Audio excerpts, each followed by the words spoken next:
विश्वतत्त्वानां वन्दे तद्गुणलब्धये। बोले पंच परमेष्टि भगवान की जय। आचार्य प्रभुमा स्वामी जी महाराज की जय। पंच परम गुरु आचार्य विद्यासागर जी महाराज की जय। वीर सागर महाराज की जय। मुनि श्री 108 विशाल सागर जी महाराज की जय। चलिए, कल युगों की वक्रता कुटिलता कारण अशुभ नाम का आश्रय देखा, जिसके कारण हमने देखा कि अजीव बहुत प्रकार के ऐसे कष्टों में पड़ जाता है, ऐसे कष्टों को आमंत्रण दे लेता है अपनी कुछ विपरीत बुद्धि के कारण। तत्कालिक अच्छा लगता है, लेकिन त्रैकालिक उसके परिणाम बहुत गलत हो जाते हैं। हमें तात्कालिक सुख चाहिए कि त्रैकालिक, पहले हमें यह तय करना होगा। जब हम त्रैकालिक सुख चाहते हैं तो हमें उसके कार्य भी अच्छे ही करना होंगे। हम किसी को ठग कर, हम किसी को चुगली कर कर, किसी की निंदा करके थोड़ी देर के लिए हो सकता है हम अपने आप को सुखी बनाएं। सुखी मतलब अपने आप में ही हम आनंद प्राप्त कर लें, लेकिन वह हमारा एक लंबा और दीर्घकालीन दुख देने वाला साबित होगा, ये हमें नहीं भूलना है। तो जो योगों की विकृता है वो और विषमवाद है।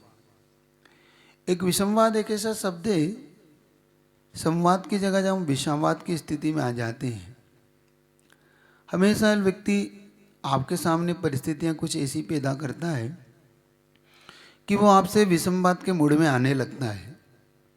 विषमवाद का एक ही अच्छा तरीका है कि आप उससे माध्यस्थ भाव लाएं। हमारे यहाँ आचार्यों ने 4 भावों की जो चर्चा की है, कुछ 2 मिनट के अंदर उसको समझ लो, बहुत अच्छे भाव हैं। हमारे यहाँ सत्वेषु मैत्री, जीव मात्र के प्रति मित्रता का भाव कहा आचार्यों ने। गुणशु प्रमोदम, गुणी जने को देख हृदय में मेरे प्रेम मणवाए। जिनका गुण हमसे ज़्यादा हो, फिर भी हम अपने गुणों को ज़्यादा मानकर उसके गुणों को स्वीकार नहीं करते, ये हमारे लिए आगे आ रहा है कि आप बंद करेगा। लेकिन अगर हम उसके गुणों को स्वीकार करते हैं तो प्रमोद भाव उमड़ता है और इससे हमें बहुत सारे लाभ होते हैं। और क्लिष्टेषु जीवेषु कृपापरत्वम, जो दुखी हैं उनके प्रति हमारा दया का, करुणा का भाव हो। और एक चौथा पॉइंट है माध्यस्थ भावम विपरीत वृत्तु, जो आपसे विपरीत चलते हैं, आपके लिए विपरीत ही सोचते हैं, विपरीत ही करते हैं, मन में आपके प्रति द्वेष भाव रखते हैं, आपके प्रति हमेशा अहित का भाव रखते हैं, हमेशा आपके विरोध में ही जाकर खड़े होंगे, आपका विपरीत ही सोचेंगे, आपके हर विचारों को विपरीत ही लेंगे, तो ऐसे व्यक्तियों से माध्यस्थ होना ही ठीक है। उनसे ज़्यादा ना बात करें, ना ज़्यादा उनसे अपेक्षा रखें, उनसे तो सिर्फ शांत भाव से उनके साथ रहिए, वरना अपने माध्यस्थ भाव के साथ रहिए, ठीक है ना। तो ये ठीक एक ऐसा भाव आचार्यों ने हमें दिया। द्वेष भी नहीं करना, क्योंकि द्वेष करने से भी हमारी हानि ही होगी। द्वेष करते हैं तो हमारे लिए निचली आयु का बंध होता है और राग करने की स्थिति है नहीं वहाँ, क्योंकि सामने वाला वो राग की परिस्थितियों को पैदा नहीं होने देता। तो राग कर नहीं सकता है, कहते सहा जाता नहीं और कहा जाता नहीं। स्थितियाँ कभी कभी ग्रस्तों की ऐसी हो जाती है, सह पा नहीं रही और कह भी नहीं पा रहे महाराज। कहते हैं तो सामने वाला बुरा मानता है और सह इसलिए नहीं चाहता कि सामने सामने गलत हो रहा है। अब उस गलत को कैसे सहन करें? कह पा नहीं रहे, सह पा नहीं रही हैं, तो कोई बात नहीं, उसमें माध्यस्थ भाव अच्छा है, ठीक है, जो होगा सब अच्छा होगा, जो होगा देखा जाएगा वाली स्थिति पे आना चाहिए। क्योंकि वेट एंड वॉच वाली स्थिति बहुत गजब की है। सूत्र है, रुकिए और देखिए, थोड़ा सा रुकिए, वेट करिए, वॉच देखिए। तो थोड़ा सा रुकी और देखने की जब हम परिस्थिति में होते हैं तो अपने आप थोड़ी परिस्थितियाँ अपने आप अनुकूल होने लगती है। तो थोड़ा जब सहन नहीं रहे हो और कहा भी नहीं जा रहा हो तो वेट एंड वॉच की स्थिति में रहिए, ठीक है। कुछ ऐसे सूत्रों को लेके आगे हम बढ़ेंगे। चलिए, इतना हुआ। और अब देखते हैं इससे विपरीत जो होते हैं शुभ नाम कर्म का बंध कैसे होता है, मतलब हमें सुंदर शरीर कैसे मिलता है। कुछ पूछना है? हाँ, क्या पूछे? पीछे माइक।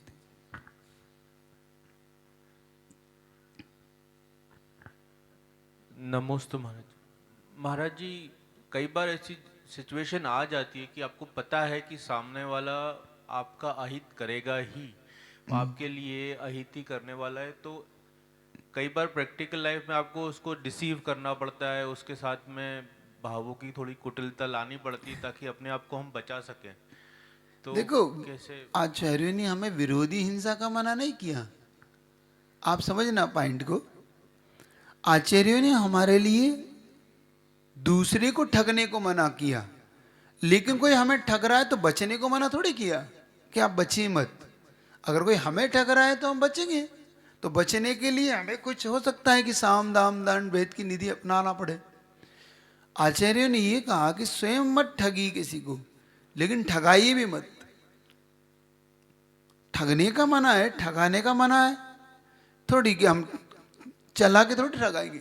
तो अगर हमें लगता है कोई ठग रहा है तो हम बचने के लिए जो उपाय कर सकते हैं करेंगे। उसमें थोड़ा सा हानि होगी तो होगी सामने वाले की, उसमें हम क्या कर सकते हैं। जिसे उन्होंने कहा विरोधी हिंसा है, तो विरोधी हिंसा का क्या मतलब है?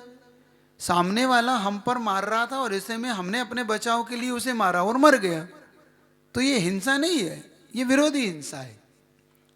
संकल्प हिंसा है, संकल्प करके मारोगे, मैं उसे मारूंगा, ये तो ठगना। क्या सामने वाला ठग रहा है और हमें लग रहा है कि ये ठग रहा है, तो बचने के हम पूरे उपाय खोजेंगे। तो वो आचार्यों ने कहीं मना नहीं की, वो आपके हक में है और आपके लिए करना भी चाहिए। तो हमारे लिए ऐसा आदेश है, आगम। हमारा जैन सिद्धांत बड़ा व्यापक और बहुत व्यवस्थित है, कोई भी गड़बड़ नहीं है इसमें। तो हम उसे बचने के उपाय खोजेंगे, और बचने के उपाय में सामने वाले अगर किसी प्रकार से हार्ड होता है तो आप क्या कर सकते हैं उसके लिए, है ना। तो वो मना नहीं है हमारे, ठीक है, ठीक है।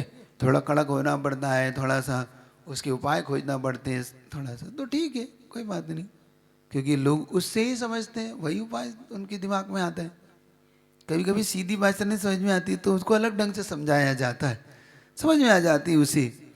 जैसे कि एक बार मैंने आपको बताया था कि एक कंपनी में वर्कर काम कर रहे थे, तो कंपनी उसके लिए अच्छा सोच रही थी, लेकिन वो वर्करों का जो लीडर था वो अपने आप को थोड़ा सा अलग बताने के चक्कर में और प्रभाव बताने के चक्कर में उसने साइन नहीं कर रहा था। वो कंपनी का मालिक परेशान था कि भाई ये साइन नहीं करेगा तो इसको हम लागू कैसे करेंगे, क्योंकि सभी के साइन चाहिए, क्योंकि कोई भी वर्कर साइन नहीं कर रहे। तो फिर उसने भाई एक दो जगह उसे समझाने के लिए भेजा कि भाई इसे समझाओ, नहीं समझा। तो फिर मालिक ही आया एक दिन और जाके सीधा ऑफिस में जाके बैठा और उसने कहा बुलाओ उसे, लीडर को ने जरा। लीडर को बुलाया, क्या प्रॉब्लम है आपकी, आप साइन क्यों नहीं कर रहे हैं? नहीं सर ऐसा है वैसा है। उसने कहा ये दो कागज रखे, एक कागज है आप यहाँ से रिजाइन करिए और जाइए बाहर, आपकी ज़रूरत हमें नहीं है। दूसरा कागज है, इस पर आपको साइन करना है, जल्दी से चूज़ करिए और जल्दी बताइए, आप मेरे पास समय नहीं, मुझे जाना है। उसने 2 मिनट सोचा और आप सोचिए कौन सा कागज उठाया होगा उसने, साइन करने वाला, डेफिनेटली साइन करने वाला। तो फिर उसने कहा कि भाई तो एक बात बताओ, हम तुम्हें इतने दिनों से कह रहे थे, तुमने महीनों परेशान कर दिए, तुमने पहले ये कागज क्यों नहीं उठा के साइन किया जब तुम्हें पता था कि इसमें प्रॉफिट है सब है? क्योंकि सर ऐसा किसी ने समझाया ना था जो आपने समझाया आज,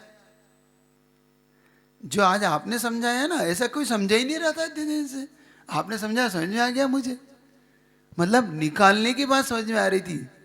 तो कभी कभी समझ गए, कोई कोई ऐसे नहीं समझते, वो कुछ अलग ढंग से समझते, तो समझाया जा सकता है, लेकिन हित हो उसमें, बस अहित ना हो, क्योंकि अहित करने का भाव हमारा कभी नहीं रखना। चलिएगा, अगला सूत्र ले रहा हूँ, अध्याय 6 सूत्र नंबर 23 आपके सामने आ रहा है, जो शुभ नामकरण के बंध के कारणों को दे रहा है। तद विपरीतम शुभस्य, पढ़िए। किससे विपरीत? योगों की वक्रता और विषमवाद। चाहे अशुभ नाम से कहा गया तो इससे विपरीत योगों की सरलता और अविषमवाद, ये निश्चित तौर पे शुभ नाम के बंध के कारण है। देखिए, अब आपको जो उत्तर यहाँ से मिलेगा कि महाराज हमारी सरलता, हमारे कारण लोग हमारी सरलता का मिसयूज करते हैं, कोई बात नहीं, इससे हमारी हानि नहीं, हमारा लाभ ही। क्या लाभ है? हमें शुभ नाम कर्म के बंध होंगे। शुभ नाम कर्म मतलब सुंदर रूप मिलना, यश कीर्ति का उदय होना, सुभग होना, सुस्वर होना, है ना, और ये सब हमारे अच्छे संस्थान होना, अच्छा सहनन होना, शुभ रूप रब गंध वर्ण होना, तो ये सब हमारे पक्ष में जाता है।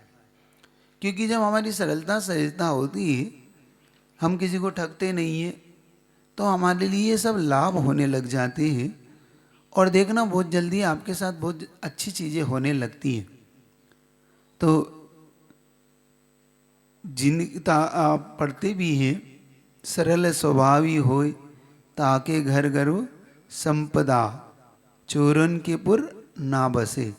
सरल स्वभावी के घर में संपदा होती है, मतलब वो अपने आप ही क्षमता, मतलब वो अपने आप पैसे वाला होने लगता है। जैसे कि मैंने आपके सामने एक उदाहरण रखा था धन्य कुमार का। धन्य कुमार बिल्कुल सरल सहज था, बहुत इतना सरल था कि वो कुछ भी वो नहीं समझता था। उसकी सरलता सहजता कारण के साथ, तो जब उसके पिता ने उसे 100 मोहरें दी कि जाओ व्यापार कर लेना, अब उन 100 मोहरे को लेके व्यापार करने निकला। पहली बार उसे कुछ आता ही नहीं था, और जब आता नहीं था तो जब व्यापार करने निकला तो देखता है कि 100 मोहरे में सबसे पहले एक बैलगाड़ी खरीद लेता है, जिसमें कुछ लकड़ियां थी और बिल्कुल ख़राब से बैल थे। बैलगाड़ी बिल्कुल टूटी फूटी सी थी, छक्कड़ छक्कड़ किसको बोलते, छकड़ा छकड़ा बोलते हैं ना उसको, है ना, कुछ लोग उसे अलग बोलते हैं, महाराष्ट्र में कुछ अलग बोलते हैं। तो उसे खरीद लिया। अब वो जो साथ में गया था उसने कहा कैसा है बिल्कुल, लेकिन पिता ने कहा था करने दो जो सी। अब वो 100 रुपये मोहरे, 100 मोहरे दे देता है, जबकि 2 मोहरे की भी नहीं 100 मोहरे दे दी गई। फिर उसने बैलगाड़ी के बदले में एक मेड़ा भेड़ ले लिए, भेड़ के बदले में एक टूटी खाट ले ली, खाट। वो खाट भी ऐसी बिल्कुल जो शमशान घाट से बिल्कुल अभी लाई गई थी, टूटी फूटी जंग खाई हुई। और वो लेके घर पहुंचा। घर में बड़ा उसका बहुत लोगों ने हंसी उड़ाई कि देखो कैसा है, 100 मोहरे में ये खाट लाए हैं जो 2 पैसे की भी नहीं है। लेकिन उसकी सरलता, उसकी सहजता का बड़ी हंसी उड़ाई गई।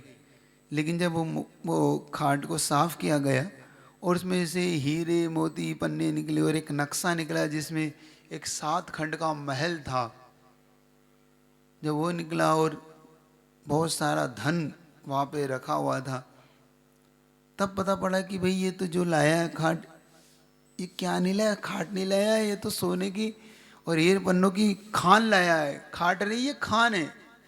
तो किसके कारण मिली? उसकी सरलता कारण। अब हम ठगने वाले लोग होते तो क्या हम 100 मोहरे में उसे लेते? नहीं लेते, क्योंकि हम समझदार है ना। समझदार बस्तियों को ये नहीं मिल सकती ना, क्योंकि हम दिमाग लड़ाते, अरे ऐसा है वैसा है। और उसकी सरलता, उसका पुण्य, तो सरलता और पुण्य जब आपके साथ होता है तो आप ठगाने थे नहीं है, बल्कि आप कुछ पा जाते हैं। तो हमें अपनी सरलता को कभी कठिनता में नहीं बदलना। ठीक है, सामने वाला कर रहा होगा, आप सरल बने रहिए, ठीक है। तो ये शुभ नाम के बंध के कारण है, ठीक है। इसमें किसी को कोई समस्या तो नहीं? कोई सरलता ठगने वाली, महाराज कब तक ठगाएंगे लोग, तो हमारा ऐसे ही करते, ऐसा कुछ तो नहीं भाव है? मन में आता नहीं रहा? आ रहा है? पूछ लो, मन में आ रहा है तो क्या है, जो है सो है, क्या है पूछ लो, क्या पूछना।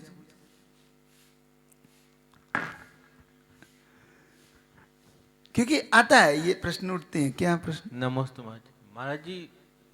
मतलब ऐसा देखा गया है कि जो एकदम सरल व्यक्ति होते हैं जो एकदम सीधे होते हैं वो बहुत आगे नहीं बढ़ पाते, उनको वहीं दबा दिया जाता है। उनकी ग्रोथ नहीं होती जी है। महाराज। और महाराज जी यही देखा गया, मतलब हर हर कोई उनका एडवांटेज लेना चाहता है कि ये उनका सीधा। मिसयूज करता है, उनका जी उपयोग करता है ना, यही करता है ना, जी महाराज। ये हमारे दिमाग में आता है। लेकिन होता क्या है, मैंने कुछ दिन पहले भी कहा था कि एक्चुअली में वो हमारा भले ही यूज कर रहा है, लेकिन हम अपनी ग्रोथ कर रहे हैं अंदर ही अंदर। जैसे कि पेड़ पे से अगर फल नहीं निकाले जाएं तो वो या तो पेड़ की डाल टूटेगी या पेड़ अपना अस्तित्व खो देगा, क्योंकि वो फल सड़ेंगे और वो फल किसी काम के नहीं होंगे। इसलिए पेड़ के फल निकालना बहुत जरूरी है। अब पेड़ ये शिकायत कर सकता है कि मेरा यूज हो रहा है, मेरा तो लकड़ी यूज होती है, मेरे तो फल यूज होते हैं, मेरी पत्तियां यूज होती हैं, कोई बात नहीं। लेकिन ग्रोथ का वही सोर्स है उसका। पेड़ के जितने आम निकलेंगे उतनी और ज़्यादा आम उसमें आने की संभावना बढ़ेगी, जितनी पत्तियां जाएंगी उतनी नई पत्तियां आएंगी, जितना उसमें से लकड़ियां जो सड़ी गली निकलियां निकाल लेते हैं तो उतनी अच्छी उसमें से जो खाद बीज होती है वो उस अच्छी चीज़ों को मिलती है। तो टेंशन नहीं करो, वो आपको मिसयूज नहीं कर रहा, वो आपकी सफाई कर रहा है, मतलब एक प्रकार से आपको ग्रोथ करने के सोर्स खोल रहा है वो आपके। समझ रहे? थोड़ी देर के लिए लगता है हमें ठग रहा है, ठगने दो, वो ठग नहीं रहा है, वो हमारे सोर्स खोल रहा है थोड़ा। क्या? नमस्ते महाराज जी। महाराज जी, सरलता तो तब काम, मतलब इतना सुन के ये समझ आया कि सरलता तब काम आएगी जब हमारे अंदर ये एहसास हो कि हमें अपना आत्म कल्याण करना है या हमें अपने परिणाम खराब नहीं करना है बाहरी बात चीजों से प्रभावित होके। बात आत्मकल्याण की नहीं है एक्चुअली में। ये बात सिर्फ आत्मकल्याण तक सीमित नहीं है, ये हमारे लिए इस संसार में भी सुख देने वाली और अगले भाव में सुख देने वाली, दोनों तरह से काम करने वाला है ये सूत्र एक्चुअली में। तो हमें इतना जरूर समझना है कि हमें किसी को नहीं ठगना, बस पहली बात। हमें विपरीत नहीं होना है, हमें बिल्कुल शुभ नामंद के जो अच्छे कारण उन कारणों को समझना है। क्योंकि जो व्यक्ति सरल है और वो मन में उसकी यही चल रहा है कि सब मेरे साथ ऐसा करते हैं, मैं तो पीछे रह जाता हूँ, या ऐसे विचार चलेंगे तो फिर सरलता का कोई फायदा नहीं, क्योंकि मन तो उसका खराब हो रहा है उन नहीं, परिस्थितियों थोड़ी देर के लिए होता है ये। एक्चुअली में कोई भगवान हम नहीं है, हम सब इंसान है, मानव, ह्यूमन।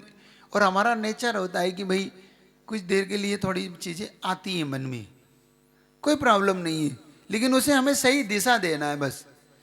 कोई भी थॉट्स आते हैं, विचार आते हैं, उन्हें सिर्फ दिशा दी जाती है, वही ठीक हो जाता है। आने का कोई मना नहीं है और आने से ही बंद हो जाता है एकदम, वैसा भी नहीं है। लेकिन हम उसे दिशाएं देते हैं कि उसमें हम डूबने लग जाएं, हम टेंशन डिप्रेशन, ये नहीं करना हमें। थोड़ी देर के लिए होता है कि भाई देखो ये क्या हुआ मेरे साथ, अच्छा नहीं हुआ, लेकिन थोड़ी देर के जब रिजल्ट आते हो अच्छा होता है। एक सिंपल सा एग्जाम्पल देता हूँ आपको। एक व्यक्ति भाई खराब था, क्या था, बस में सफर कर रहा था। एक सरल और सीधा व्यक्ति खिड़की के पास बैठा हुआ था। जस्ट उसके पास एक व्यक्ति थोड़ा सा कहते हैं ना कि युक्ति भिड़ाने वाला, थोड़ा सा ठगने वाला, तो वो खिड़की के पास बैठना चाहता था। क्या करे? तो उसने अपने मुख में पान पराग लिया और उसने कहा कि भाई साहब मैं थोड़ा सा थूकना चाहता हूँ, तो क्या मैं पास इस खिड़की में बैठ सकता हूँ? वो सरल था, बेचारे ने सोचा कि भाई अब ये बार बार कहाँ थूकेगा, अब मैं बड़े ऊपर से थूकेगा, इससे भैया इससे अच्छा कि बेटर है मैं यहाँ बैठ जाता हूँ, आप यहाँ बैठ जाओ। अब थोड़ी देर के लिए उसे ठग लिया गया है ना, और उसकी सरलता का मिसयूज किया गया, उसे बेचारे को खिड़की से उठा के यहाँ बैठे। आप 10 मिनट बाद का रिजल्ट आपके सामने बता रहा हूँ। 10 मिनट बाद ये हुआ कि वो व्यक्ति ऐसा ऐसा हाथ रख के बाहर ऐसा बैठा हुआ था, एक ट्रक आया और उस हाथ को टक्कर देता हुआ निकल गया। उसका हाथ वहीं फ्रैक्चर हुआ और पूरा उसके साथ जो कुछ हुआ आप जानते क्या हुआ होगा।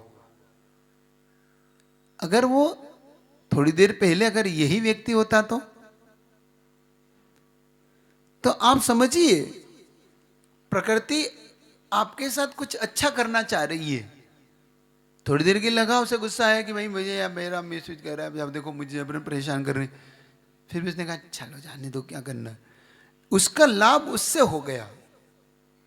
कभी कभी प्रकृति हमको एक ऐसे चांस देती है जिसे हमें समझना होता है कि ठीक है थोड़ी देर के लिए ठगना है, ठगा जाओ, कोई बात नहीं, फर्क नहीं पड़ता, कुछ अच्छा होने वाला है। याद रखो, समझ रहे हो कि नहीं। जब आपका बड़ा छोटा बल्ब निकाल लिया जाए तो समझो कोई बड़ा बल्ब मिलने वाला है। कोई छोटा पुरस्कार आपसे छीन लिया जाए तो बड़ा पुरस्कार आपको प्रकृति देने वाली है। तो टेंशन नहीं करो उसका, बहुत बार ऐसा होता है तो कर ले दो, कोई फर्क नहीं पड़ता, ठीक है। थोड़ा सा सहन करना सीखो। सहन करने से बहुत चीज़ें बदलती है, परिस्थितियाँ बदलने के कुछ ऐसे रूल हैं, नियम है, कानून है कि समय के साथ वो परिस्थितियाँ चेंज होती है, जिसको हम संक्रमण कहते हैं हमारी भाषा में, ठीक है, चलेगा। तो कुछ चीज़ें, हाँ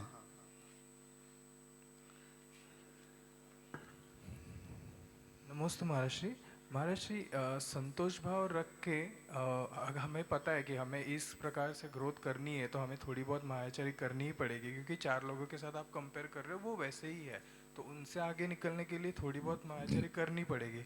लेकिन हमारे स्वभाव में वो नहीं आ पाता, कि आदत नहीं होती ये करने की, और हमें पता है ये नहीं करना चाहिए। तो संतोष भाव रख के उस पोजीशन पे रहना ठीक है या ग्रोथ करने के लिए करना ज़रूरी है? देखो, कभी कभी क्या होता है कि व्यक्ति अपने डिसीजन लेने के लिए स्वतंत्र होता है। अब आपने पूछा कि महाराज हम नेचर ही नहीं है मेरा करने का, पहली प्रॉब्लम तो ये तो तुम कर ही नहीं पाओगे, क्योंकि वो नेचर ही नहीं है, और करोगे तो पकड़ा जाओगे। ये भी सच है, क्योंकि जिनका नेचर नहीं होता वो बहुत जल्दी इन चीज़ों से या तो फ्रस्ट्रेट होते कि भाई मुझे नहीं करना था, अब मैंने कहाँ कर लिया, तो टेंशन में आता है वो।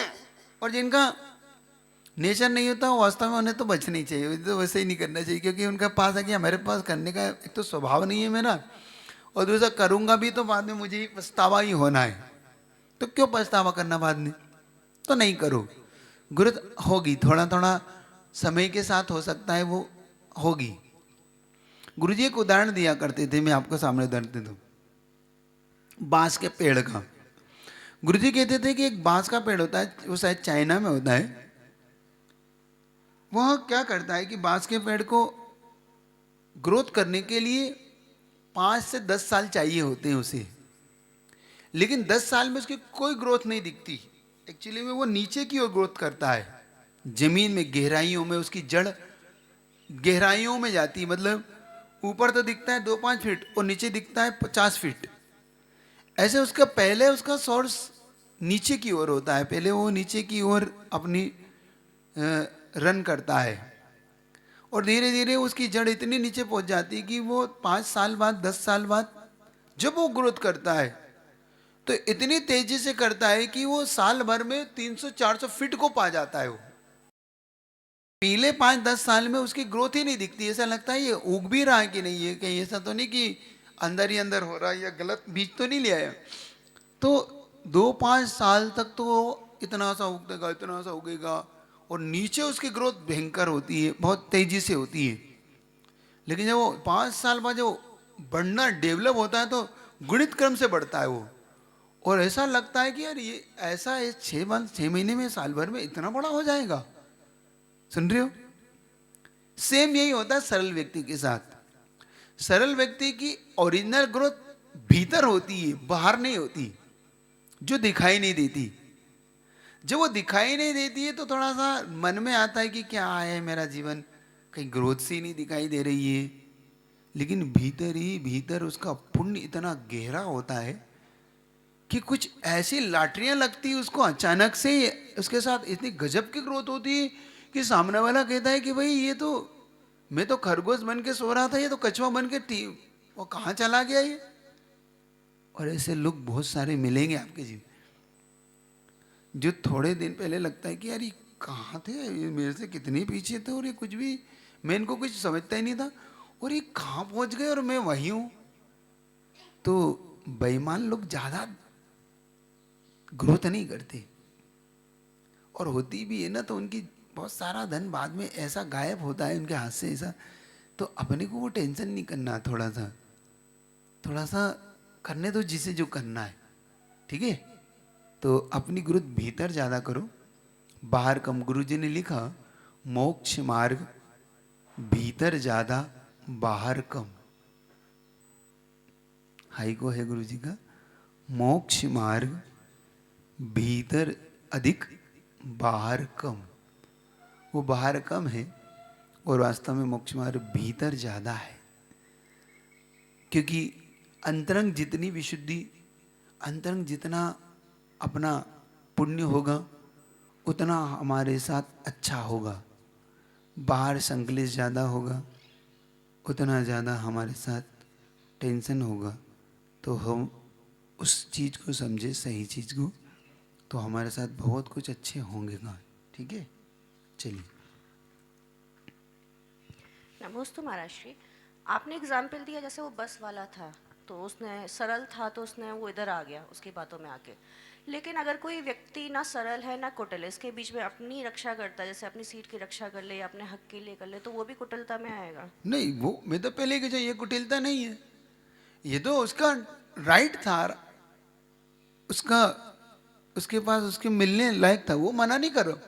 लेकिन अगर किसी ने इस तरीके से हम पर दबाव डाल के या कुछ करके ठग लिया है तो मन टेंशन होता है ना, भर जाता है कि ये हमारे साथ ही ऐसा क्यों था। उसका उपाय बताया था मैंने कि वो ऐसा सोचिए कि हो सकता है आगे जाके मेरे साथ कुछ अच्छा होने वाला था इसीलिए, और वास्तव में उसने सोचा देखो मैं होता तो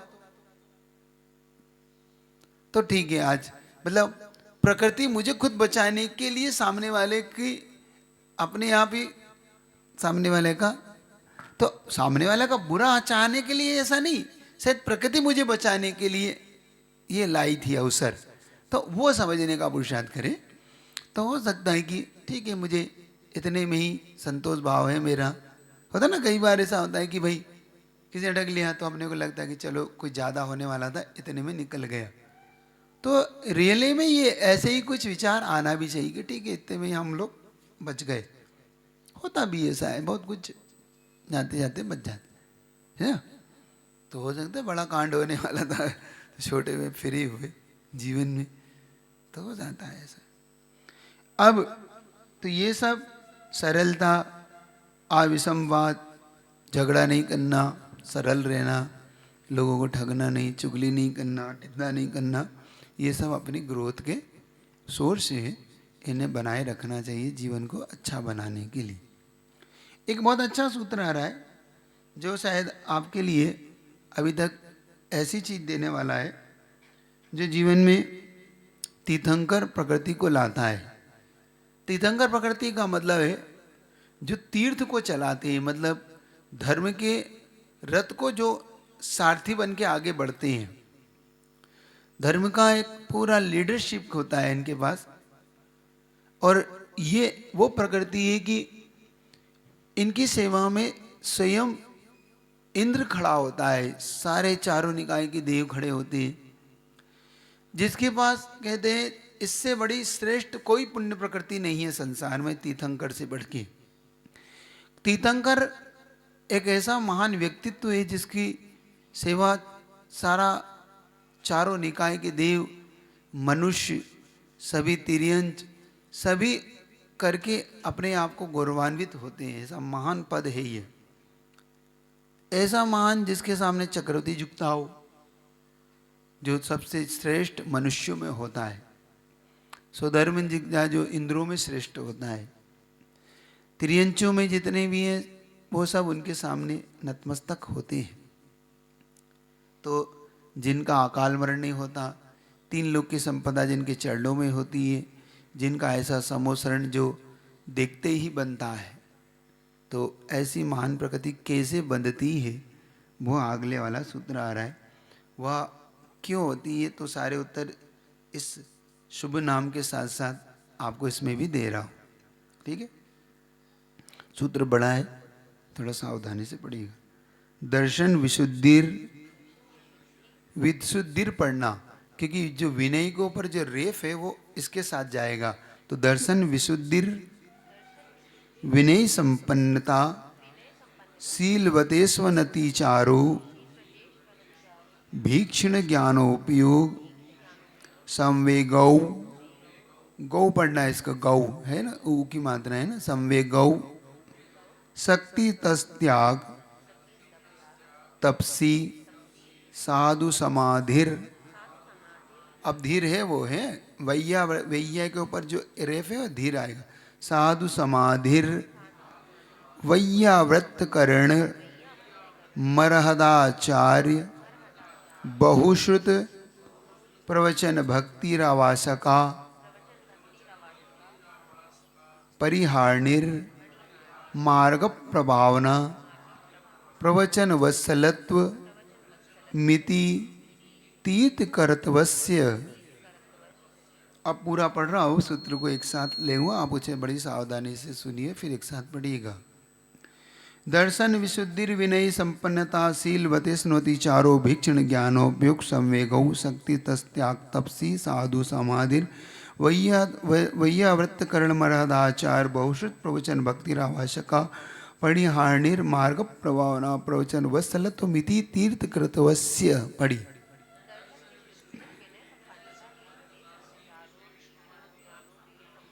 ज्ञानोपयुक्त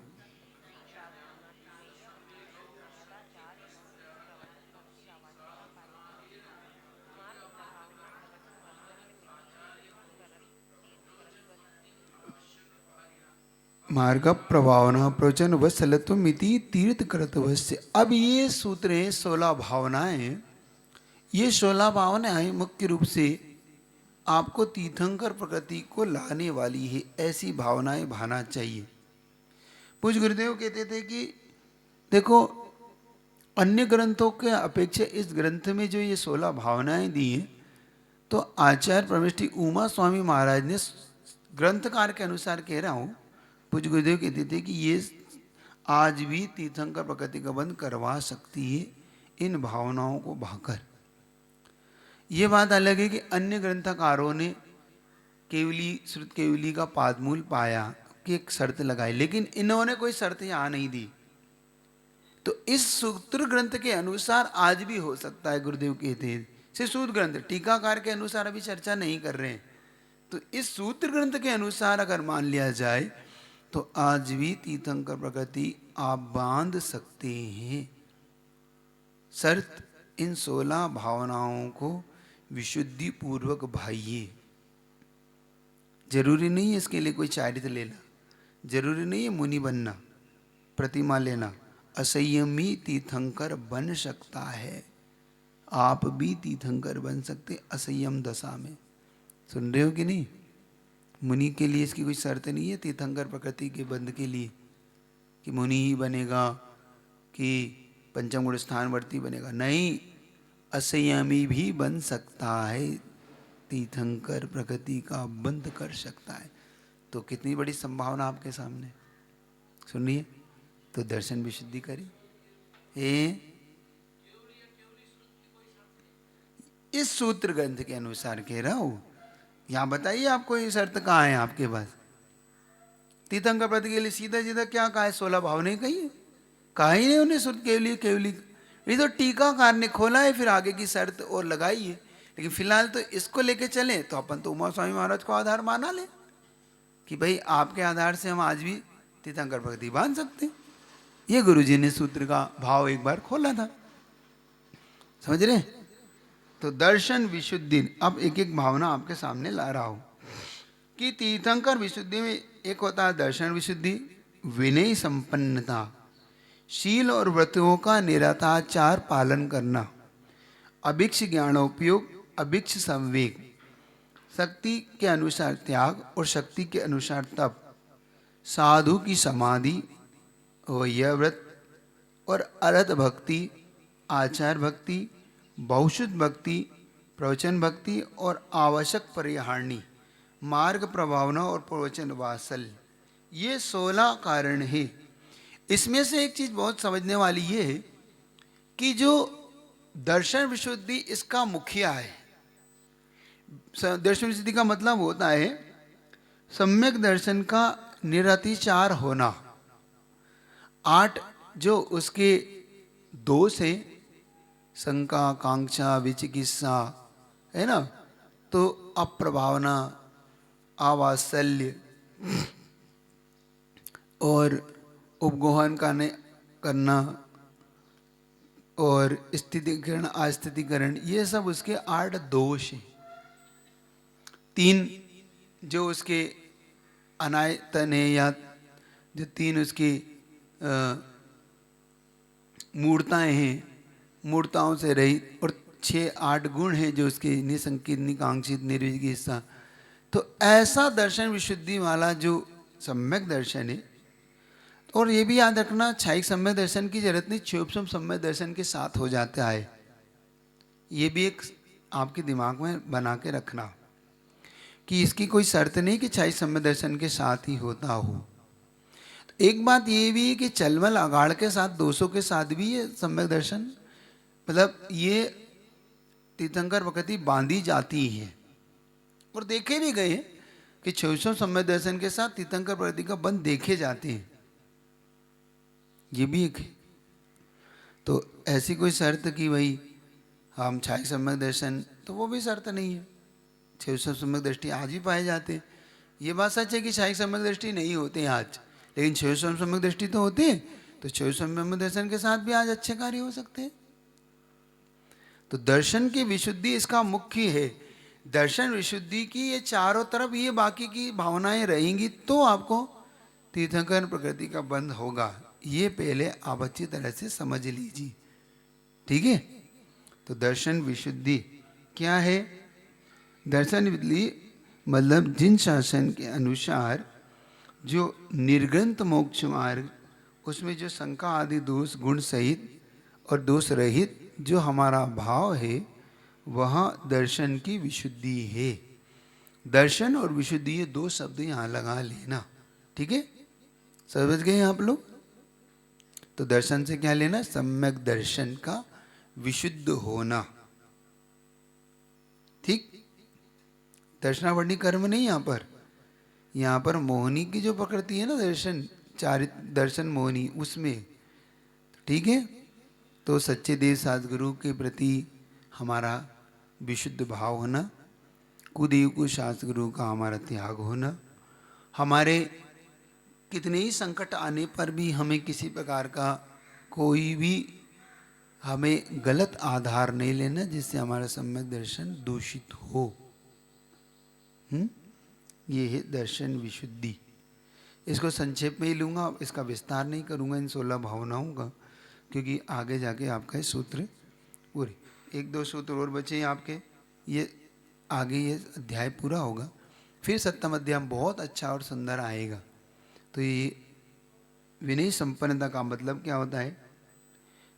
अपने जो मोक्ष मार्ग आदि के साधन तथा ज्ञान के मित्र गुरु आदि है, उनका आदर सत्कार करना और कसायों को मंद बनाकर विनयवान होना, तो ये विनय संपन्नता कहलाती है।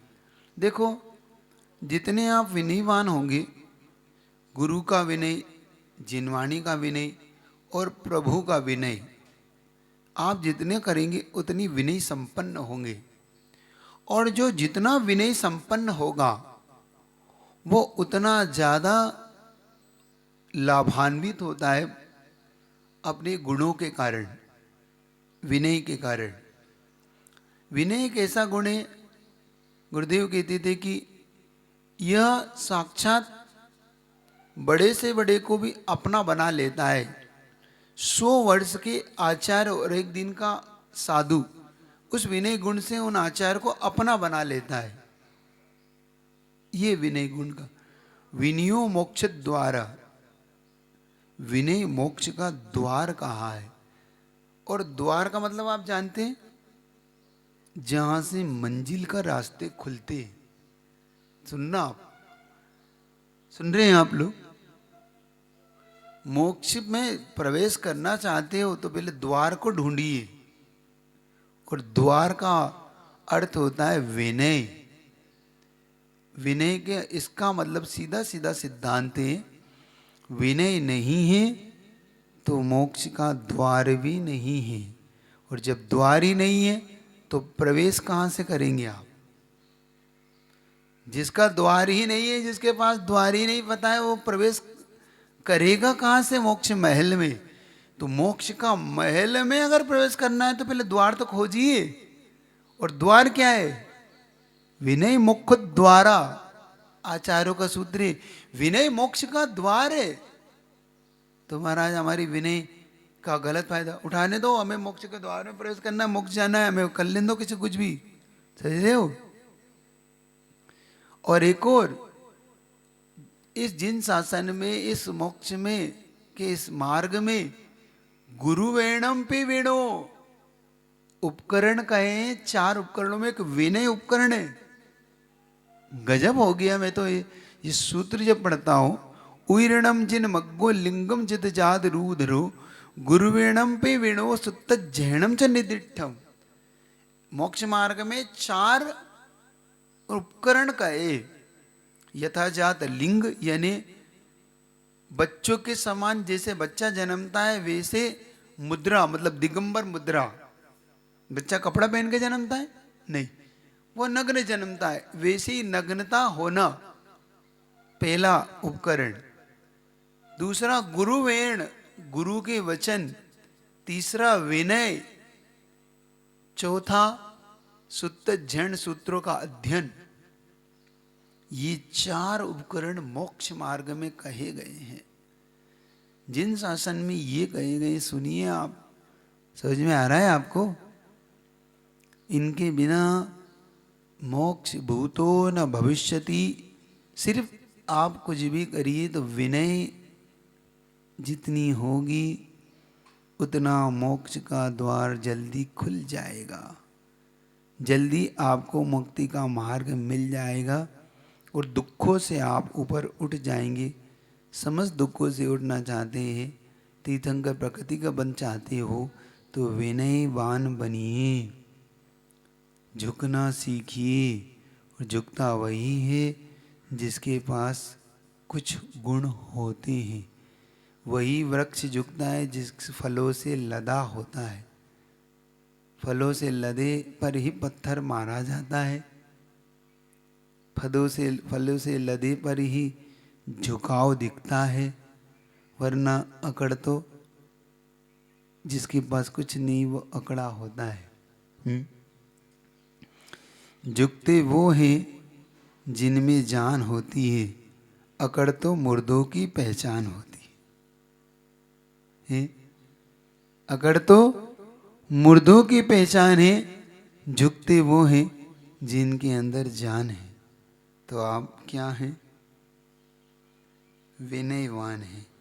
अकड़ रहे हैं तो आप जिंदा लाश हैं, अकड़ रहे हैं तो आप मुर्दे हैं। और मुर्दे को नहीं समझा रहा हूं मैं जिंदों को पढ़ा रहा हूं, जिन्न को नहीं।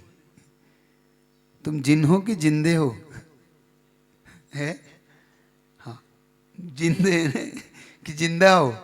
जिंदा हो तो फिर अपनी विनय संपन्नता को रखिए।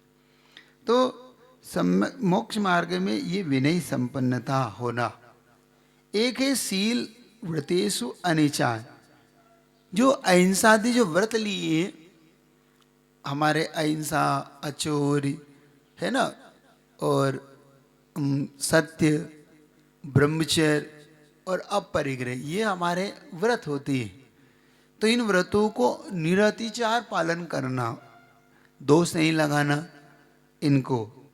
और शील, तो इनका शील वगैरह में पालन करते हुए इनको निर्दोष पालन करने का पुरुषार्थ करिए।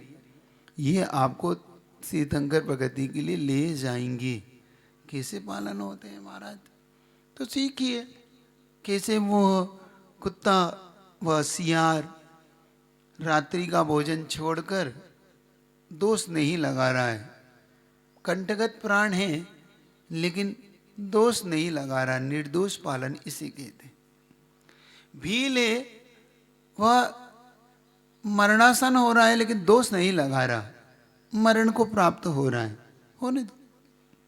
वो धीवर है, वह मरण को प्राप्त हो रहा है, मतलब पत्नी चिल्ला रही है, कुछ तुम मछली नहीं लेके आए, लेकिन नियम में दोष नहीं है, मछली का, एक मछली का त्याग है तो है, और कितना कठोर त्याग, कितना गजब का त्याग है कि उसी मछली में कितनी सावधानी है कि देखो ये मुझे दोबारा ना मेरे पकड़ में आ जाए, तो उसके पीछे एक की चिंदी बांधी ताकि ये मेरी निशानी रही कि अगर ये मछली आए तो मुझे छोड़ना है। सुन रहे हो? वो कथा पढ़ता हूँ तो दिल गदगद होता है उसकी इस अहिंसा को देखकर कि हम कितने कुटिल हैं और वो कितना सरल है। हम कितने कुटिल हैं कि मान लो हम नियम ले लें कि हम एक ग्राहक को छोड़ेंगे, मान लो पहला ग्राहक को हम जो प्रॉफिट आएगा उस पहले ग्राहक का प्रॉफिट हम दान में दे देंगे, ऐसा हम नियम ले लें, या इस पहले ग्राहक को हम नो प्रॉफिट नो लॉस में वस्तु दे देंगे, हम उसे नहीं ठगेंगे, जो है सो है चलो। लेकिन वही ग्राहक अगर दोबारा आ जाए तो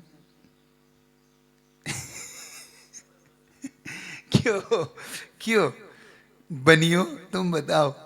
तुमने नियम लिया कि हाँ महाराज, जैसे कि उस दीवर ने नियम लिया कि पहली मछली छोड़ूंगा, पहली मछली नहीं मारूंगा, ठीक है, तो आपने भी नियम ले लिया पहले ग्राहक को नहीं ठगूंगा, क्योंकि मैं दीवर तो नहीं हूँ, मछली तो नहीं मारता, लेकिन ग्राहक आने को प्रॉफिट तो लेता हूँ महाराज, तो ठीक है अब मैं नहीं लूँगा, ठीक है।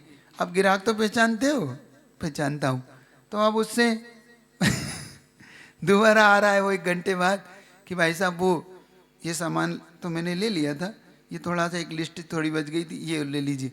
अब प्रॉफिट लेना है कि नहीं लेना है उससे, क्योंकि पहला ग्राहक है वो। लेना चाहिए देखो, क्योंकि तुम सच्चे बनिए हो रहा, ये बात है। तुम भील नहीं हो ना, इसीलिए ना तुम जैन हो, इसलिए तुम चतुर हो, मनुष्य हो। वो पढ़ा लिखा नहीं है, आप पढ़े लिखे हो, क्योंकि पढ़े लिखे कुछ अलग होते हैं। बता दो कैसे होते पढ़े लिखे? चतुर होते हैं, वो बहुत चतुर होते हैं। और अनपढ़ कुछ अलग होते हैं। अनपढ़ों में और पढ़े लिखों में बड़ा गजब का अंतर होता है। देखा आपने कभी अनपढ़ और पढ़े लिखों को अंतर? बताओ, है सुनना चाहते हैं आप? पढ़े लिखे अनपढ़ों में क्या अंतर होता है? बहुत अंतर होता है। जो अनपढ़ होते बिल्कुल उनमें बुद्धि नहीं होती, वो बिल्कुल ना समझ से होते, और पढ़ा लिखा एक स्टैंडर्ड मेंटेन होता है, उसका एक स्टैंडर्ड होता है, बोलने का लैंग्वेज होती है उसके पास, समझदार होता है, बहुत समझदार, इतना समझदार होता है वो, कितना समझदार होता है कि जो अनपढ़ होता है अगर उससे सर्दी हो जाए ना, जो अनपढ़ होता है उसे अगर सर्दी हो जाए तो ऐसे निकाल के फेंक देता है। पढ़ा लिखा ऐसा नहीं करता। पढ़ा लिखा रुमाल निकालता है, उसे लगाता है और अपनी जेब में रख लेता है, क्योंकि वो पढ़ा लिखा है। समझ रहे हो कि नहीं? नहीं समझ में आया? अनपढ़ होता है वो ऐसे सर्दी को फेंक देता है, हाथ धो लेता है, और पढ़ा लिखा ऐसा नहीं करता। पढ़ा लिखा रुमाल निकालता है, उसे ऐसे निकाल के अपने उसमें और जेब में रख लेता है सर्दी को, वो फेंकता नहीं है। पढ़ा लिखा है, क्या करे? समझ में आ रहा है? नहीं आए तो आ गया हो, समझ रहे? तो अनपढ़ ही ठीक है हमारा। ठीक है, तो समझिए सील 32 तो इनमें दोष नहीं लगाना। अभिक्ष गाना उपयोग तो हम छोड़ पाएंगे ग्राहक को? नहीं छोड़ पाएंगे, नहीं पाएंगे ना, अब छोड़ना पड़ेगा। चलिए, अभिक्ष गणोपयोग का मतलब होता है ज्ञान की भावनाओं को निरंतर अपने जीवन में करना। मतलब ज्ञान है और ज्ञानवानों की विनय करना। ज्ञान भावना मतलब उस चिंतन करना। अपने यहाँ एक आता है मूढ़ चिंतन, है ना। यदि अपन जब बार बार इस ज्ञान का चिंतन करते हैं, विनय करते हैं, शास्त्रों की विनय करते हैं, शास्त्रों का बड़ा आदर देते हैं, ये अभिक्ष ज्ञानोपयोग। तो उन भावनाओं का निरंतर तत्पर रहना, हमेशा कहीं मिल जाए तो ज्ञान की 2 बातें सुनना, स्वयं शास्त्र का अध्ययन करना, ये सब अभिक्ष ज्ञानोपयोग। कभी कभी हम कहते हैं ना, बड़े अभिक्ष ज्ञानोपयोगी महाराज जी हमेशा ज्ञान ध्यान में लगे रहते।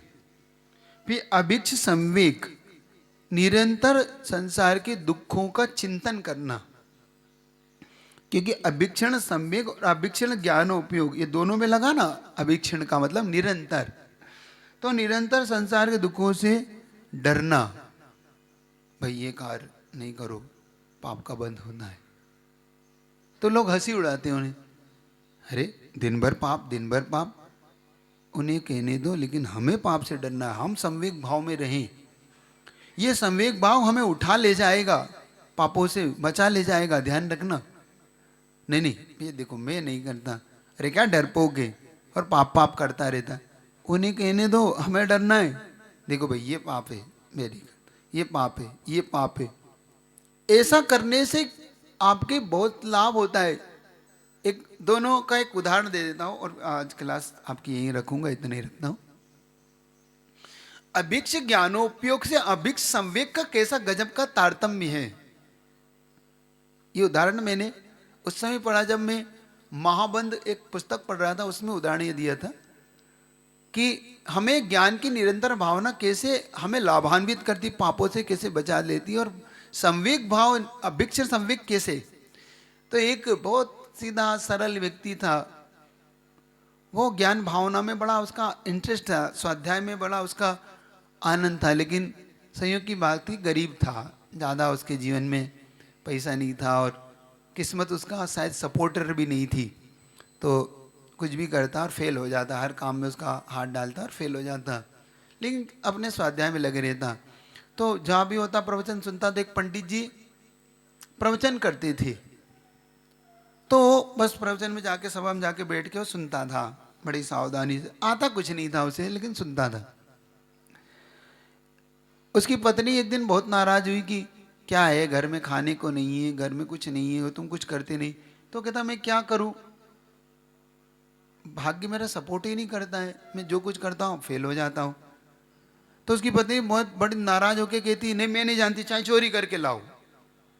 गुस्से में ये बोल दिया, कुछ नहीं मैं नहीं जानती, तुम कुछ भी करो, चोरी करके लाओ, लेकिन लाओ।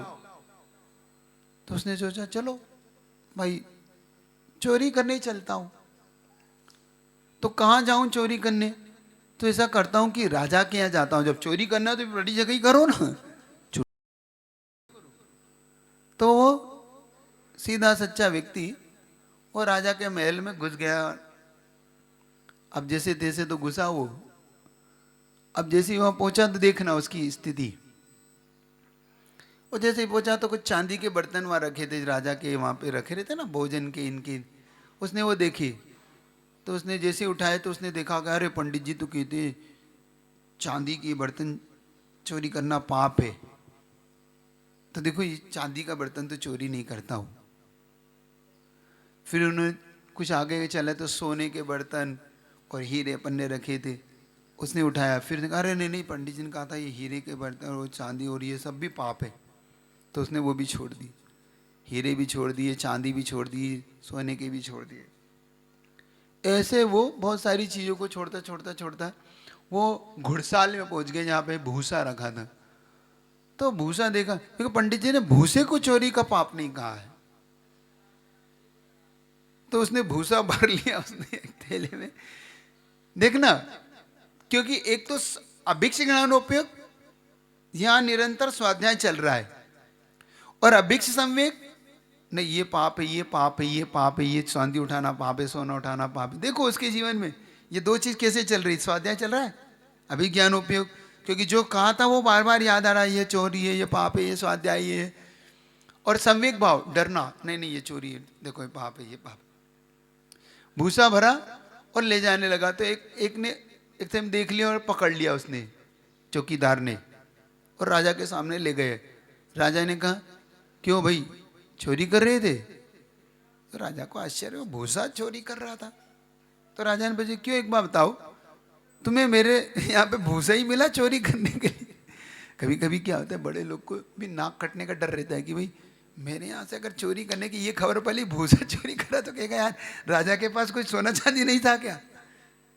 होता है ना, कभी कभी इज्जत खराब होने का डर भी हो जाता है ना। तो उसने कहा कि तुझे भूसा ही मिला क्या चोरी करने को, तुझे और चीज नहीं मिली चोरी करने को? तो उसने कहा राजा साहब बात ऐसी है मैं गरीब आदमी हूँ और मेरे कुछ भी नहीं, तो मेरी पत्नी ने बोला कि तू चोरी करके ला, लेकिन ला।